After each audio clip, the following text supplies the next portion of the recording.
Jaya Radha Madhava Kunja Bihari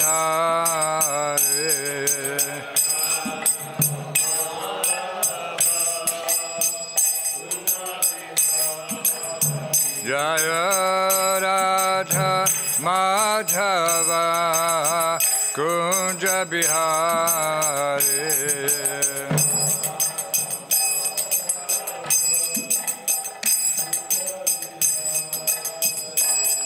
Gopi Janavalabha Girivaradhari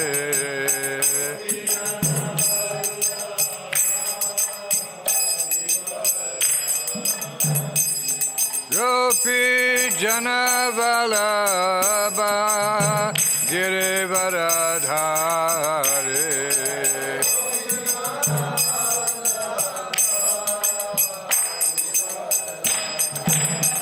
Yashuranandana Braja Janarandana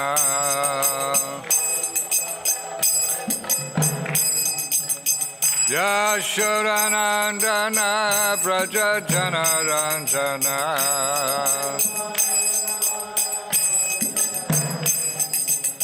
Yamuna Tira Vanachari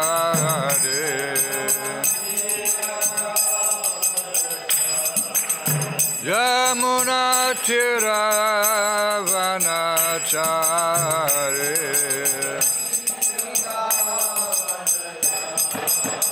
Jaya Radha Madhava Kunja Bihari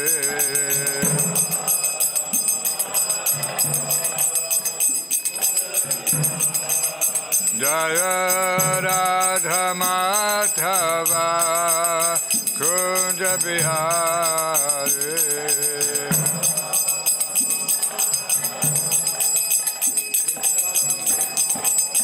Jaya Radha Madhava Kunja Bihari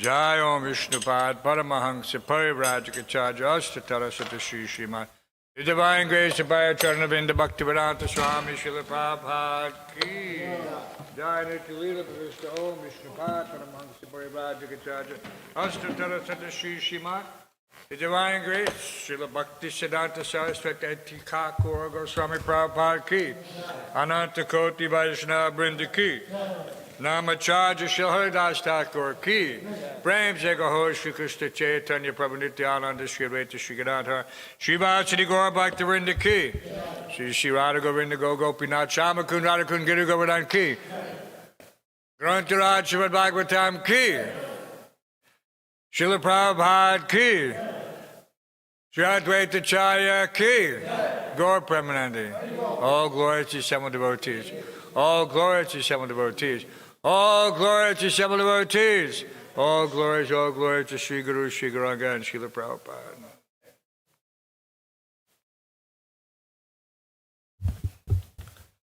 So we'll still continue to read Srila Prabhupada Lilamrita on this special day, especially on this special day, since the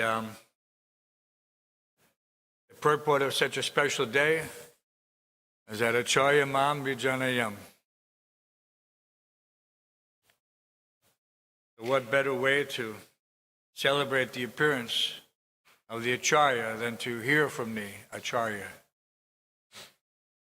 Is that okay? And we're still reading from the additional pastimes. It's called Additional Pastimes. And it's still the summer in Montreal. Like Nitya Leela, just like it's outside snow and there'll be 12 inches. But here we're reading and it's summer in Montreal. The London party now ready to go went for a final meeting with Srila Prabhupada. He was sending them to start a center in London and thus fulfill his spiritual master's dream. The The sannyasi Srila Bhaktisiddhanta Saraswati had sent to London had lectured in a few places, posed for photos with lords and ladies, and then returned to India. Prabhupada said his disciples should boldly go out and chant the holy name and attract others to chant. Then when those persons were practiced at chanting Hare Krishna, they could continue on their own, and the devotees could move on to another place and chant. Prabhupada was enthusiastic about London, and as he spoke, he filled his disciples with the same enthusiasm. When Mukunda asked Prabhupada if he had any specific instructions, he replied with a story. In his youth, Prabhupada said he had seen a movie of Charlie Chaplin. The setting was a formal ball held outdoors, and off from the main dance arena were lanes with benches where couples sat. Has anyone ever seen this movie? Nikhilesh has seen.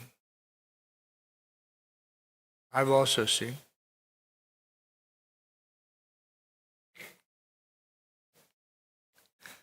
Some mischievous boys plastered glue on a bench, and a young man and his girlfriend came and sat down. When the young man got up, and Prabhupada laughed as he told the story, and his disciples, who could hardly believe their ears, were also laughing. His tailing coats tore up the middle. So what this is describing is that there was a long coat, formal, and the coat was one piece. When he got up, the coat split in the back.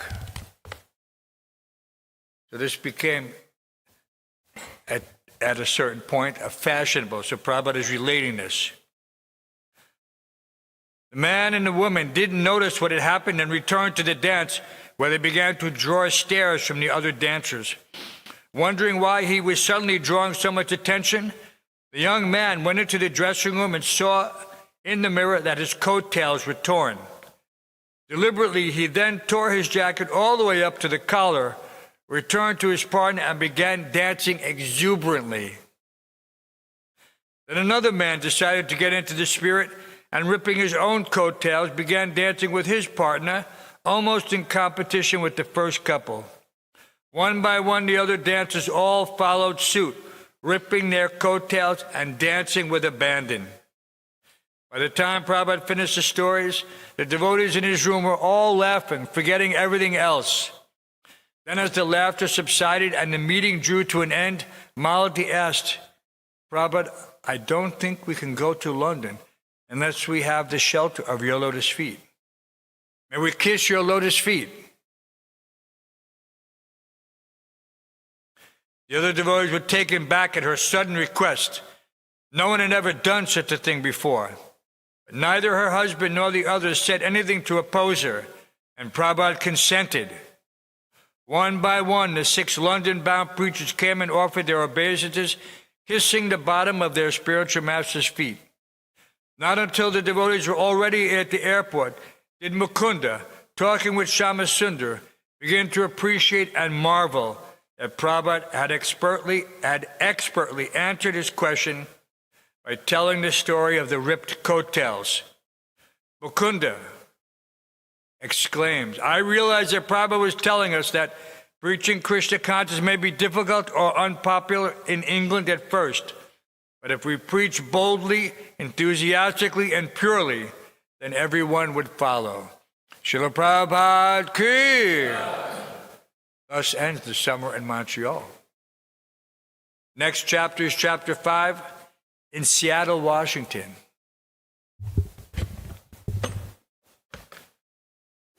Which is another chapter. And in each chapter, Prabhupada gathered many new devotees who also, as he explained, went on to other places to preach. Very special. Following these pastimes, we see exactly what Srila Prabhupada did. Not just what he did, but how he did it. Like he's explaining to these London-bound devotees. through humorous interaction, how that they should set the example. This wasn't something from so-called Shastra. This is Lokik Shastra. Prabhupada using time and circumstances, something that from his experience accurately and humorously exemplified what he was expecting of his young disciples, that they should go, don't be afraid, be bold. What do they say? What's the... Okay, who's here from England? We have somebody from England, right? Fortune favors the bold. What is whose motto is that? You don't know? Special Air Services, SAS, the elite special operators in the military of England. Okay, so this is something that we should appreciate. It's not just a mundane example. Who knows what the motto, the state motto of New York is? You're all New Yorkers now. You've been here for years. What's the state motto of New York?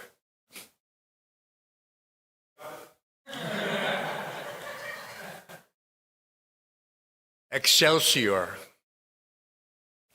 Above everything, above all.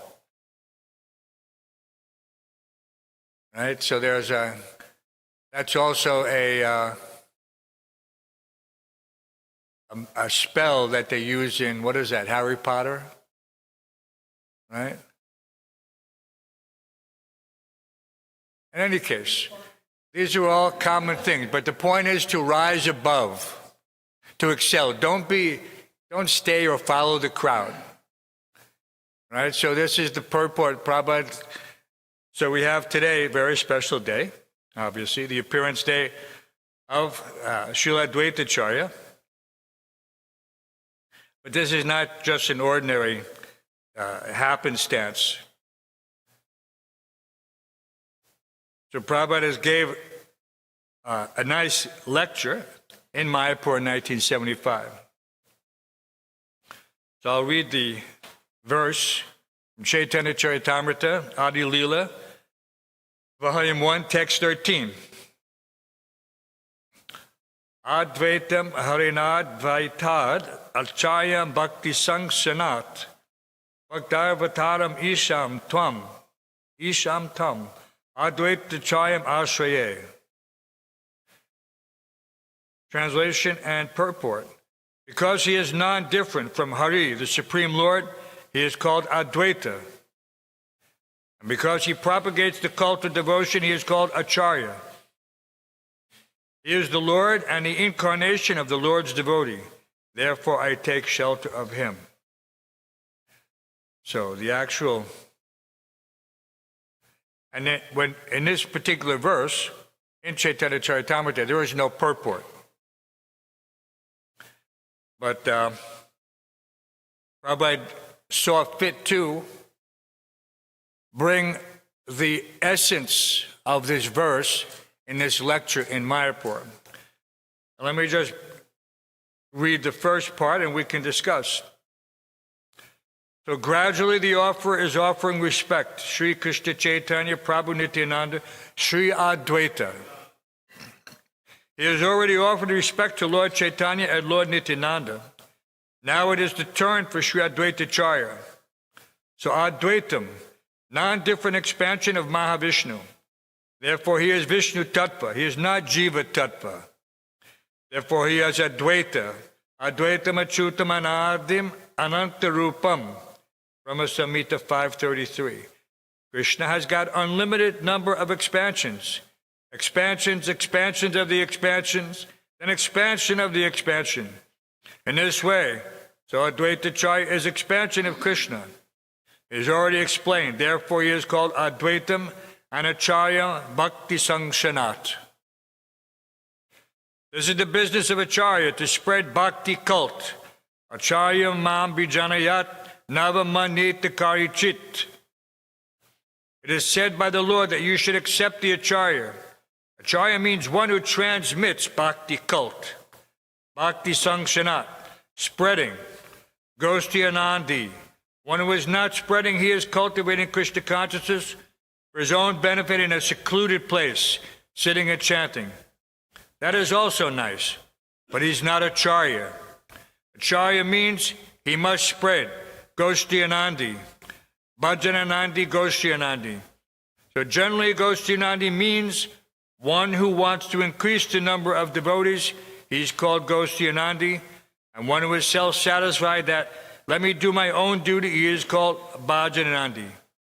So my Guru Maharaj, Bhaktisiddhanta Saraswati Thakur, he was gosti anandi. He wanted to increase the number of devotees. And the more you increase the number of devotees, the more you become very much recognized by Krishna. It is Krishna's business. Krishna personally comes as he is, Krishna, to spread this bhakti cult. Manmana bhava mad bhakto madhyaji mam namaskaru. Sarvadamana pratyarja mam ekang sharanam bhaja. He's canvassing personally. Pritranaya sadhanam vinasaya chadushkitam dharma sangstapanartaya sambhavama yuge yuge. So same thing entrusted to another devotee, and who spreads, he's Acharya. So Krishna says the Acharya.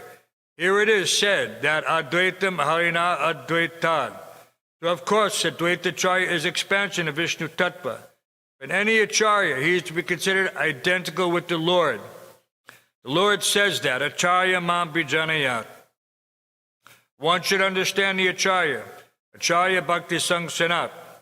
Acharya means who is spreading pure bhakti cult. That Acharya. Krishna says, you should consider such Acharya as myself. Acharya mam bijanayat navamanyatikarchit. That, you cannot consider that he is Acharya, but not as good as Krishna. No. Avamanyate, don't deride in that way. Then there will be fall down.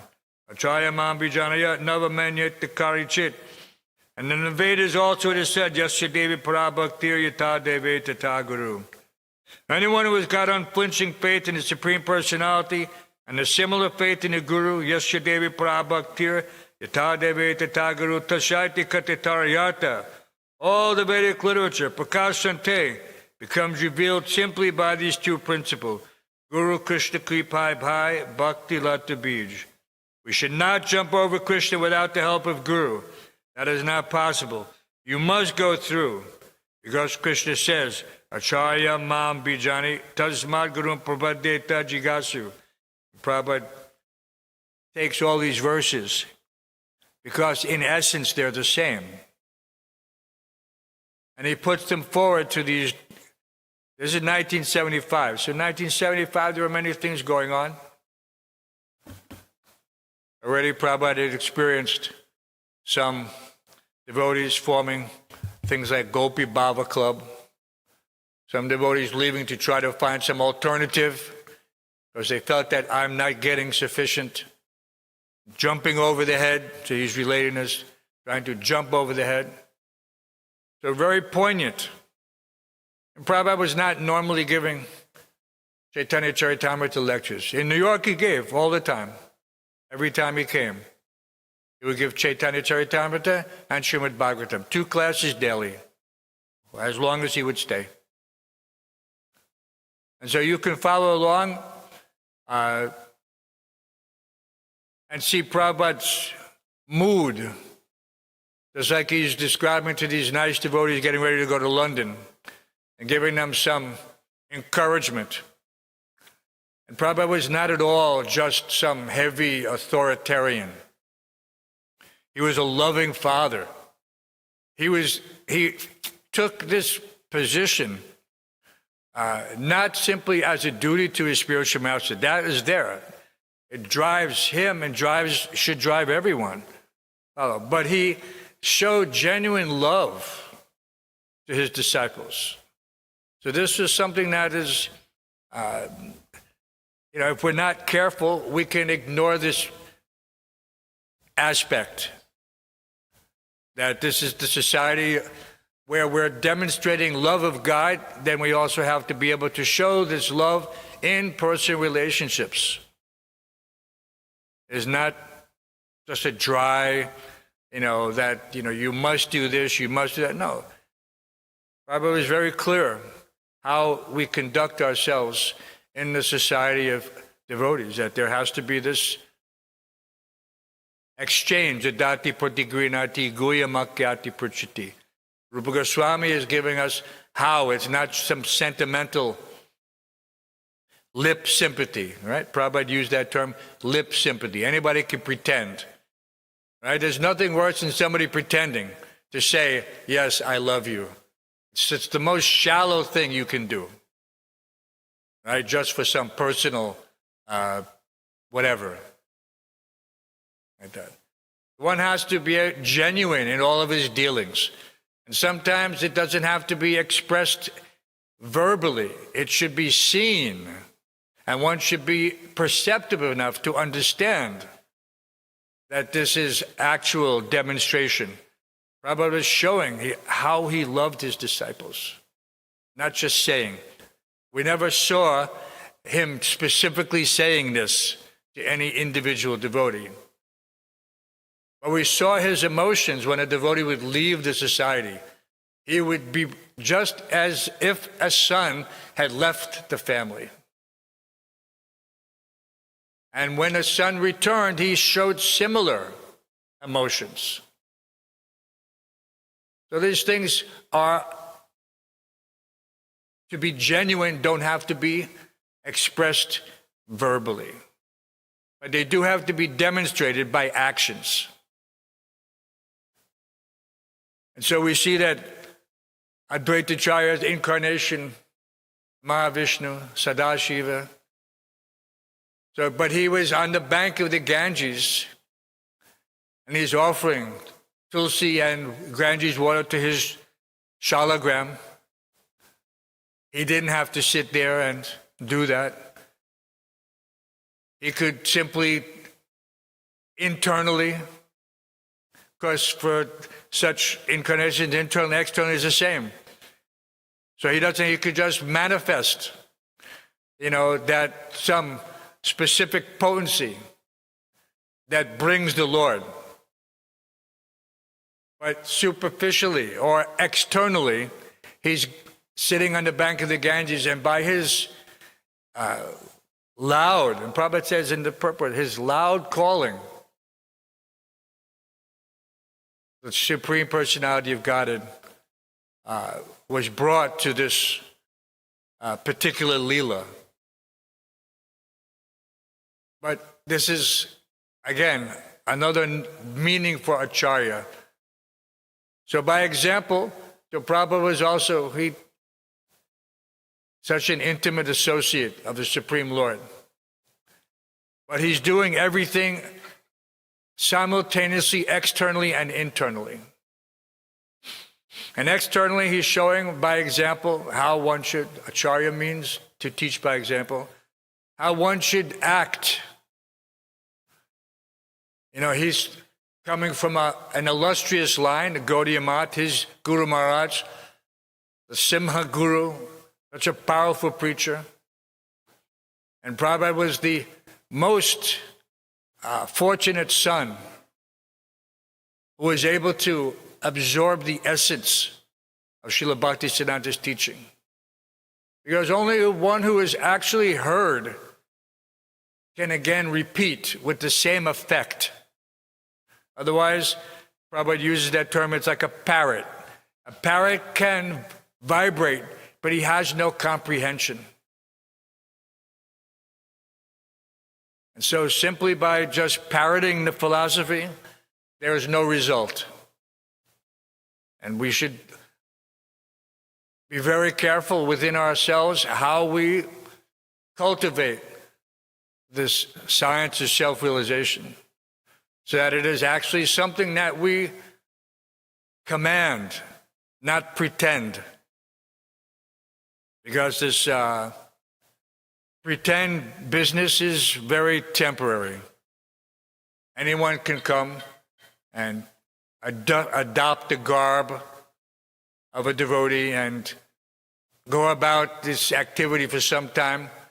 But if he has no conviction, if Krishna has not appeared in his heart in the form of this conviction, then he'll have his potency is less. Words of Krishna are never diminished. So if he's simply repeating, the Prabhupada said, yes, you can simply repeat. Krishna's words have an effect. But it is limited. Just like I could walk around with a tape recorder. Of course, there's no tape recorders anymore. With a Bluetooth speaker of Srila Prabhupada and walk around. You can walk around New York City and there's Prabhupada's words. But who will listen? How far will it be broadcast? So the Brihat Mridanga, because in the early days when Srila Prabhupada Bhaktisiddhanta is preaching in the Gaudiya Math, the four walls, everything is contained. So he came up with the Brihat Mridanga. And the Brihat Mridanga, of course, is the printing press. And by that, everything was spread. So such innovation was unheard of. So this is something that only those great souls who are specifically empowered. What is the autobiography of Srila Bhakti, not autobiography, the biography of Srila Bhaktisiddhanta Prabhupada was titled Ray of Vishnu. Ray of Vishnu. So the sun has so many rays, and the Vaikuntha planets are in themselves these effulgent luminaries there where there's no need for any sunlight, nabhasya sankar, that nothing is required. And so these luminaries like Srila Bhaktisiddhanta Prabhupada and our Srila Prabhupada, they're just like this ray of Vishnu, just like Advaita Acharya is calling. So he also called all of the associates of Lord Chaitanya. And somehow or other, we're in a very fortunate position to be included, because Prabhupada gave this purport that the Acharya is non-different than Krishna Acharya, and if one thinks so, then he becomes very much affected and fall down is imminent. But one has to know who is the Acharya. So this is the key. It's not that we just simply throw this title around. All right?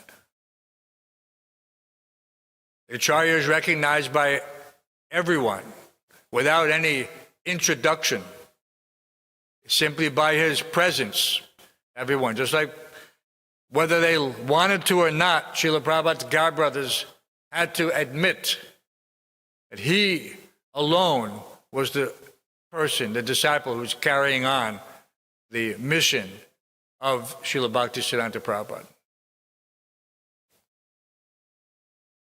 So we have this opportunity in this pastime, because it is a pastime. Lord Chaitanya, he can appear on his own under any state. He doesn't require any calling, so to speak. But because all of this is happening, just like in Krishna's pastime, everyone is descending before him, these eternal associates. Prabhupada gives so many different purports with regards to these eternal associates. These eternal associates are special, but they're jiva. They're not Vishnu Tattva. And so one can examine clearly how this misunderstanding arises where people say that, no, nothing comes, not even the leaves fall in Vaikuntha. This is what they like to say. Not even the leaves fall. But this is just another incomplete knowledge of the complete. If one listens to Prabhupada very carefully, he can understand, yes, that how this consciousness, false ego, anadi, he said it's before the creation. So before coming to the material world, that false ego is created, not after. He says, but that tendency is there. So you fall as soon as you come in contact with the material world. As soon as you leave that spiritual atmosphere. And that leaving is another euphemism. Nothing is left. All right? That's another how you visualize philosophically, intellectually. Prabhupada described that this returning home back to Godhead is just like waking up from a dream. Waking up from a dream implies you never left your bed. You're in that situation. And everything that's going on and everything that's happening, this is the dream. So everything that's happening here, by the will of the Lord, all of these pastimes, is all meant to bring the fallen conditioned souls back to the lotus feet of the Supreme Lord. All right, so we're functioning in that atmosphere, that everything here is illusion. Everything here is Maya. Right? But the only reality is what is coming down in the Evam Parampara Praptam. So we have this reality. We have the reality that, Prabhupada also said, yes, Krishna has left the Vedas for us. So this is in every circumstance, Krishna is there.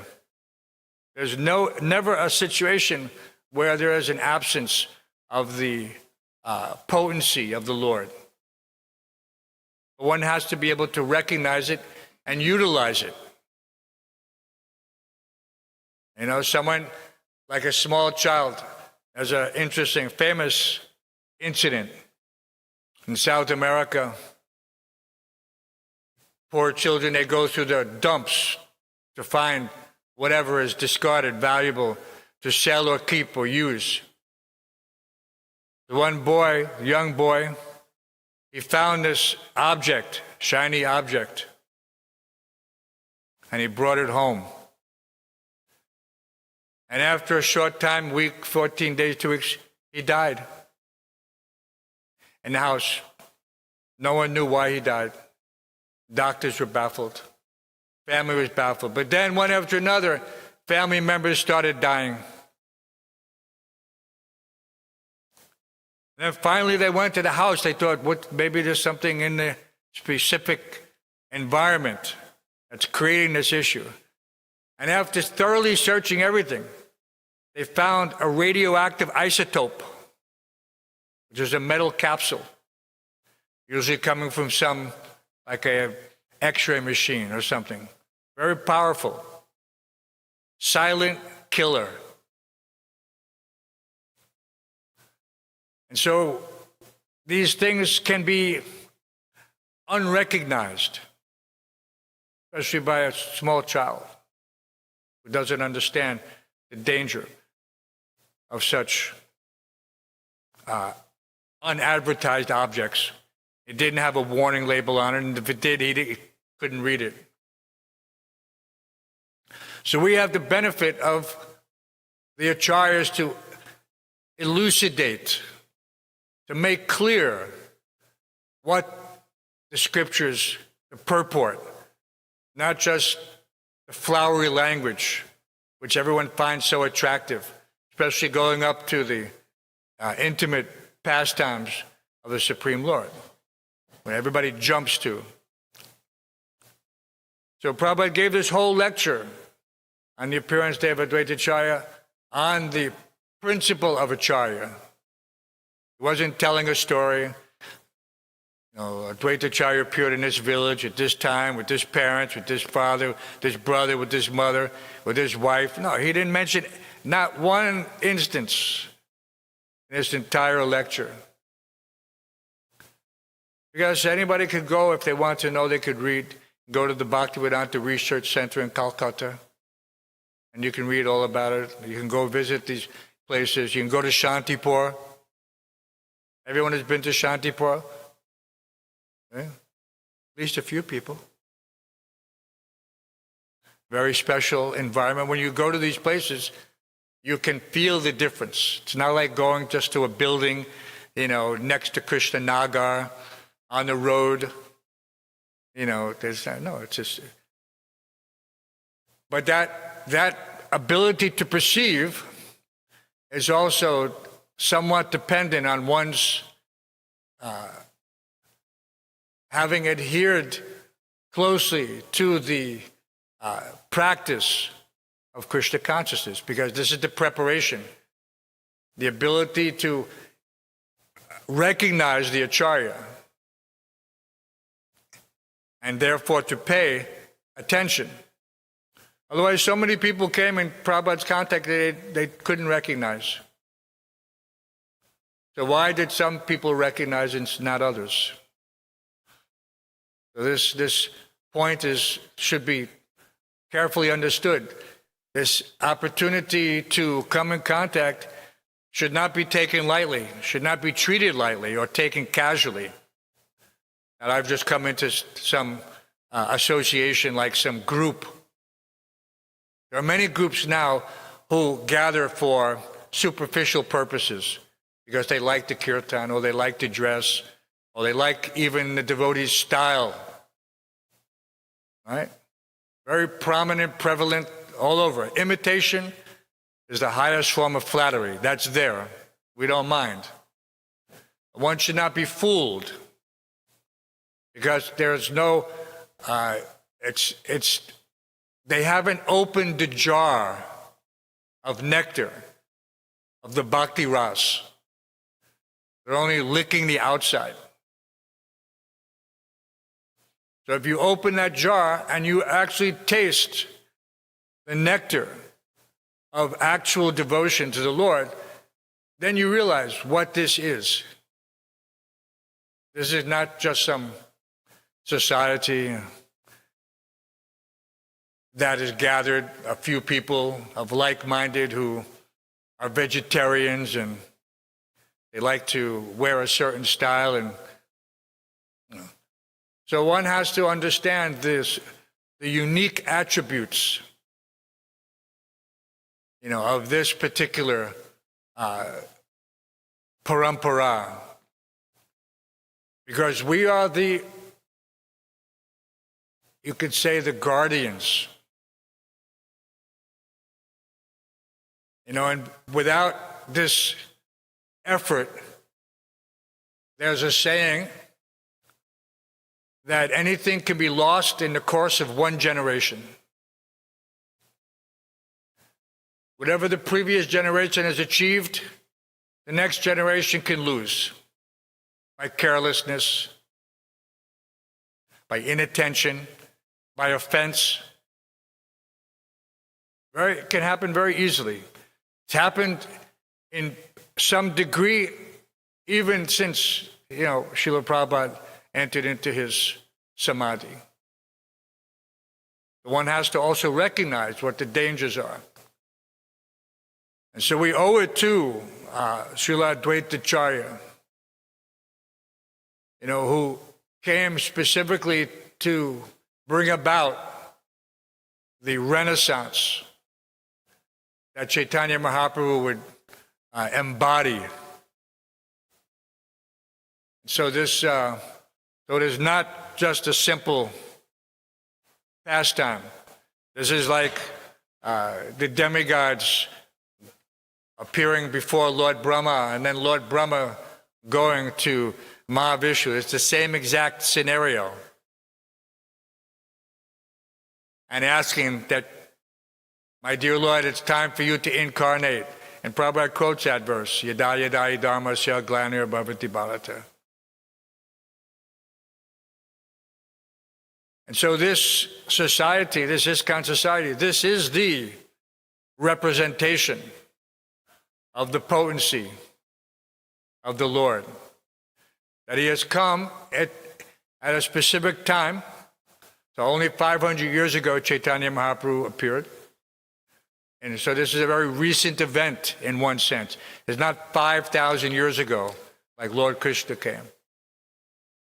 And it was very, very easy for anyone who has the inclination to examine the situation philosophically intellectually, and then eventually to get the ability to perceive with his purified heart. Srinvata Swakata Krishna Punya Shravana Kirtana. Ridyantaksto. Because only once it is realized, because when Krishna says, Sarvasya Chaham Riddhi Sani Vishtoma Takspatiya Jnanam Apronam Cha. This is, he's the same thing he's telling Arjuna. He also told to the sun god. He also, in the Brahma Samhita, we understand how this information was transmitted to Lord Brahma internally, not externally, from within the heart. So people who are trying to understand Krishna consciousness superficially, academically, they can never. This is the perfect example of licking the outside of the jar of honey. They can never taste that actual nectar until they participate. And what is that participation? What was the signal, or when Lord Chaitanya appeared during the eclipse, what was everybody doing in the Ganges? Hare Krishna, Krishna Krishna, Hare Hare, Hare Rama, Rama Rama, Hare Hare. So the advent of Lord Chaitanya was foretold and ushered in by the chanting of the holy name. So this Kalera Dosha Nidhi Rajanasti Eka Mahagunat Kirtana Deva Krishnasya Mukta Sankasya. So this is such a special event. And how is it also told? It says, Yajanti hi Sumedasaha. What does Sumedasaha mean?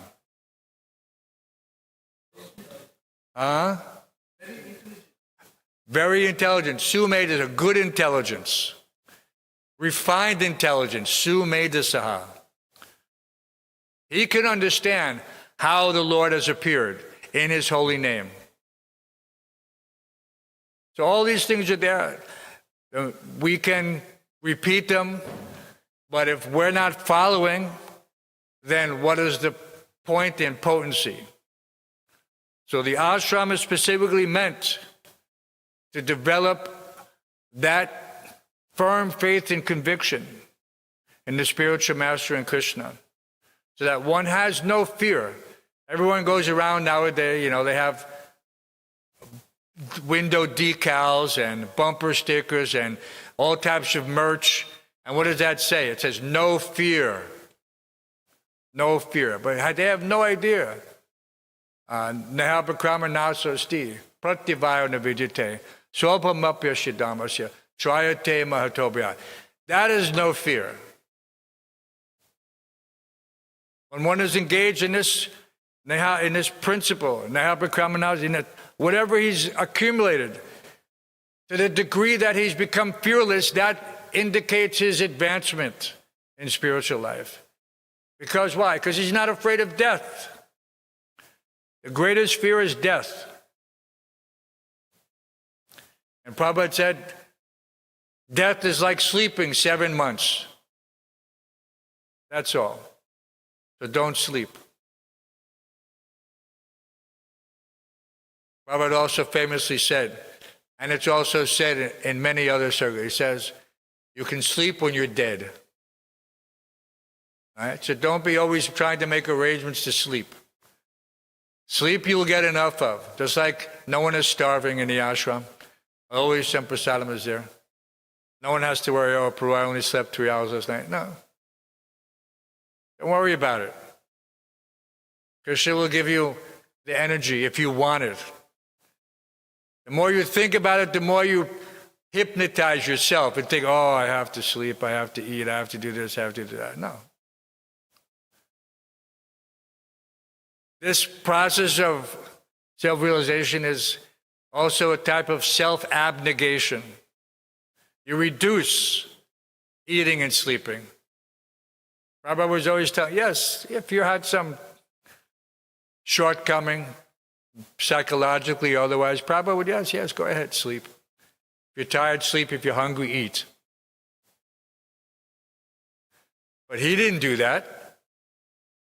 We watched Prabhupada. I was out sitting outside Prabhupada's room, guarding room. Prabhupada barely slept 2 hours at night.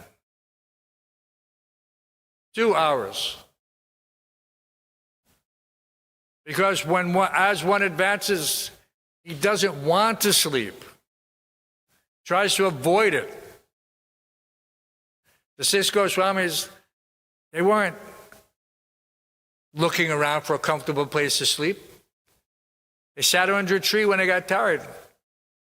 And the sleep came, but it didn't come the same way we go into this deep state of ignorance.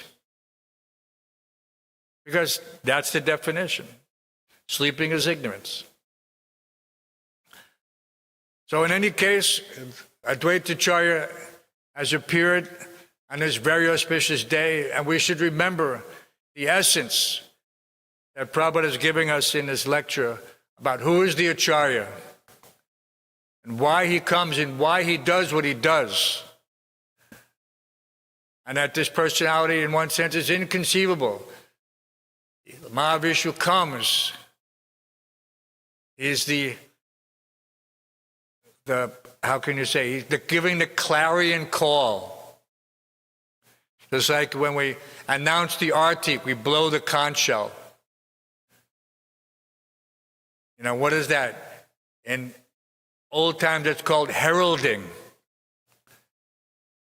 You see them, all of a sudden, outside of the palace or the castle, people would appear with these long horns to announce the coming or going of the king or the troops. And so Advaita Acharya called out loudly for the Lord. So he was heralding the appearance. This was the sign, the symptom. So every day we're also welcoming the Lord and we're announcing his presence. And he'd like to see us all here at 4:30 in the morning, by the way, and at 7:30. So these little things, rules and regulations, they're meant to bring us to that point where we do this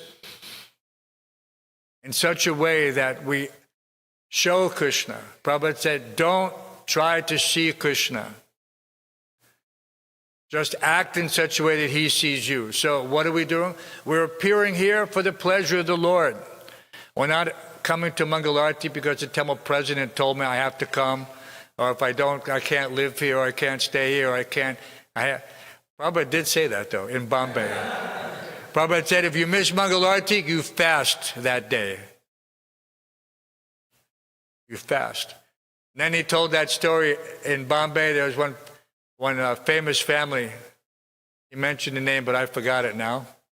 Very rich industrialist. But the mother, the grandmother, she was the boss of the family. And every person had to come to Mangal Artik every single day. And if they didn't come, they had to pay a fine. They had to pay a fine, depending on your status in the family. Smaller fine or bigger fine. Those things like this, it just, Prabhupada was so filled with so many innovative ways to encourage us to do the right thing. But nobody can make you do the right thing if you don't want to. So that's the point of developing discipline. Disciple means discipline. And so we hear. And first discipline is to hear. Shravanam, Kirtanam. Vishnu Smaram. Everything emanates, everything comes from that. Starts and finishes. And so we should take maximum advantage. If someone is not reading Bhagavad Gita on a regular basis because he thinks, now I'm too advanced. Now I'm only reading 10th canto. And then this is jumping over. Because we see that Srila Prabhupada was so much encouraging everyone that you must read this in order to be able to be an effective preacher. Maximum, he's presenting the philosophy through the medium of Bhagavad Gita. He's not going out and quoting Chaitanya Charitamrita to the common people on the street, or during the courses of his lectures. His lectures are on Srimad Bhagavatam, mostly for devotees, Chaitanya Charitamrita. But in public, Ishopanishad, Bhagavad Gita, Srimad Bhagavatam. When he was Conway Hall in London, thousands of people lecturing on Sri Ishopanishad. So we have to know and try to align ourselves with Prabhupada's preaching mood and method. And then we can proudly call ourselves followers. All right? Followers of Srila Prabhupada, followers of the Gaudiya Sampradaya, followers in Lord Chaitanya's perfect family. And we should have that sense of duty that I want to make my family proud. Not that I want to just take up space. I want to do something. This is the whole point. Prabhupada said very clearly, he said, trying means doing. Funny how we can remember these things after so many years. We didn't have the benefit of internet. But the devotees would, when Prabhupada would say something like that, the devotees said, did you hear what Prabhupada said in this lecture in Los Angeles or in Mayapur? It would just come and spread. Because these things were so, how can you say, axiomatic. As soon as you heard it, you understood, yes. This is a reflection of the truth coming from the mouth of the Acarya. It may seem mundane, but it encapsulates a principle that if you accept, it can guide you. It can be a light in the darkness. Om Jnana Timurandasya Gananjana Shalakaya. Trying means doing. All right, and what else did he say? That when we would hear these things, impossible is a word in a fool's dictionary. And these things would circulate throughout the society, these sayings. Sometimes Prabhupada would joke. Prabhupada would say, they say Prabhupada said, but I don't know if I said that.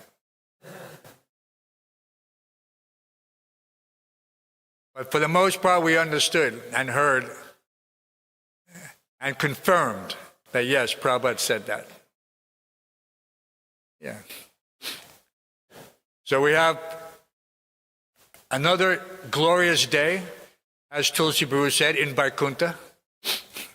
Another glorious day to present Krishna consciousness to anyone who walks through that door by our thinking, by our feeling, by our willing,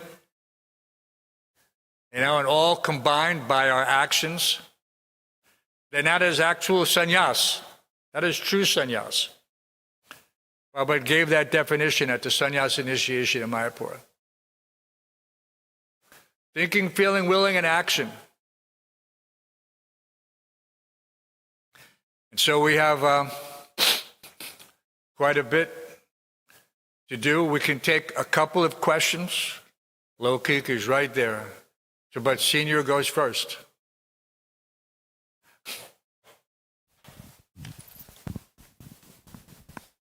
There's the, I think it's a pretty famous incident. I think Prabhupada was in India, and the topic of eating grains came up, and Prabhupada said, eating grains is for animals. And news of Prabhupada saying that spread around, and then when Prabhupada came to Los Angeles, they were saying, Srila Prabhupada, many devotees are now just eating Ekadasi prasadam because you said grains are for animals. Prabhupada said, I eat grains. Am I an animal? So that Prabhupada was like playing a joke on the devotees, like that.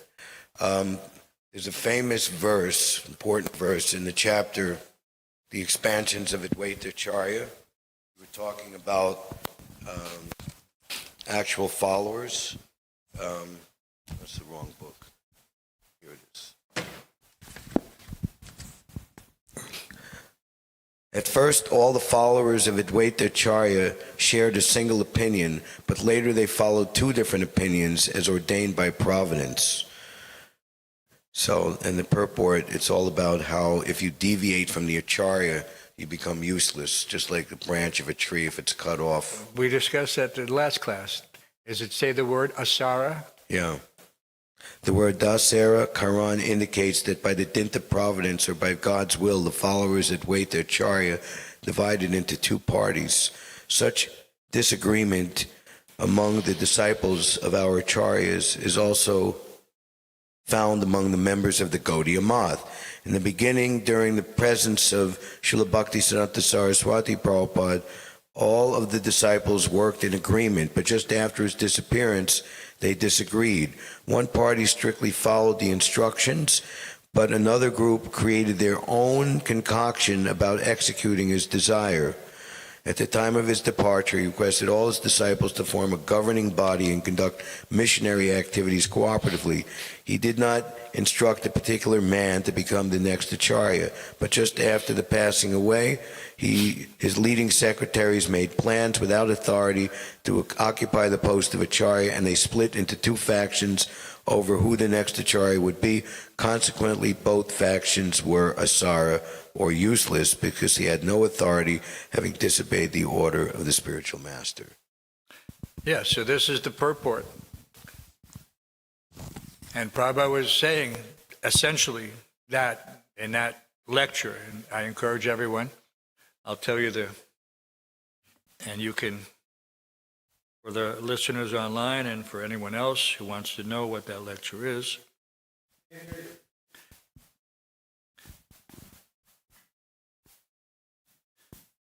It is a lecture on Chaitanya Charitamrita Adi Leela 113, April 6th, 1975 in Mayapur. I can send a link to the residence chat, and then someone can copy it around, like I do with all the other lectures. Everything, when you listen to the Acharya, this is something that you can immediately get an essential benefit that you will not get from hearing from others. It's not that Gopal Krishna Maharaj famously said, I want my disciples to listen to Srila Prabhupada's lectures 99% of the time, and they can listen to my lectures 1% of the time. That goes for everyone, not just sometimes we think, I have to hear this class, I have to hear that class. No. Main thing is to hear from Srila Prabhupada. That's the main thing. Everything else is secondary. Isn't that correct, Arjunananda?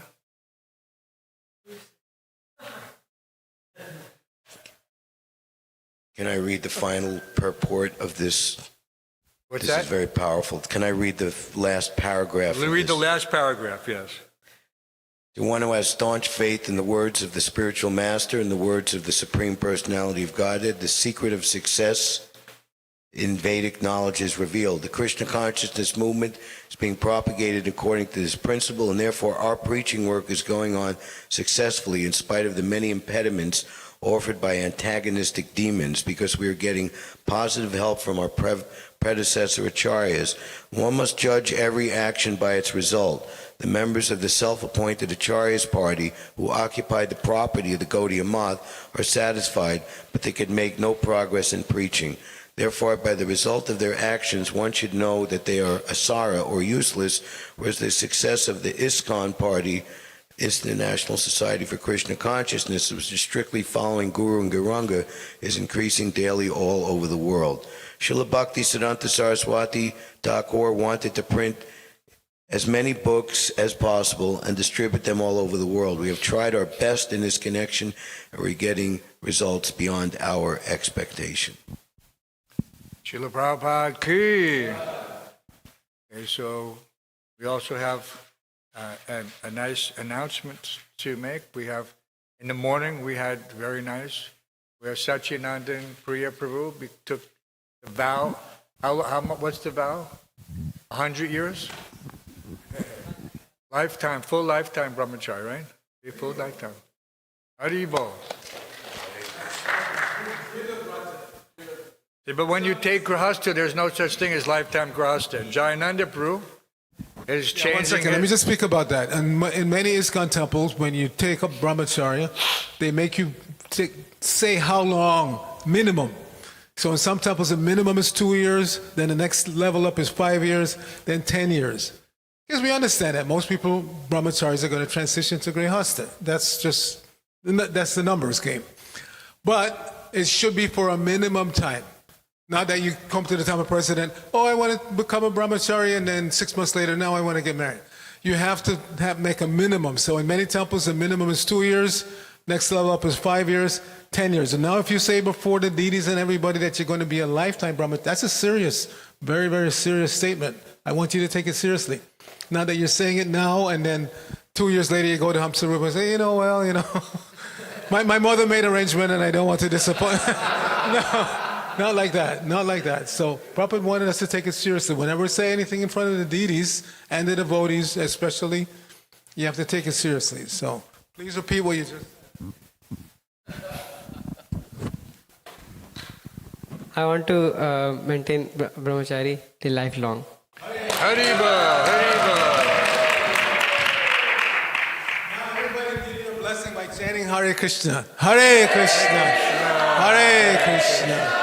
Krishna Krishna Hare Hare Hare Rama Hare Rama Rama Rama Hare Hare Satchidananda Priya Prabhu ki jai Haribol. Okay, now Jayananda.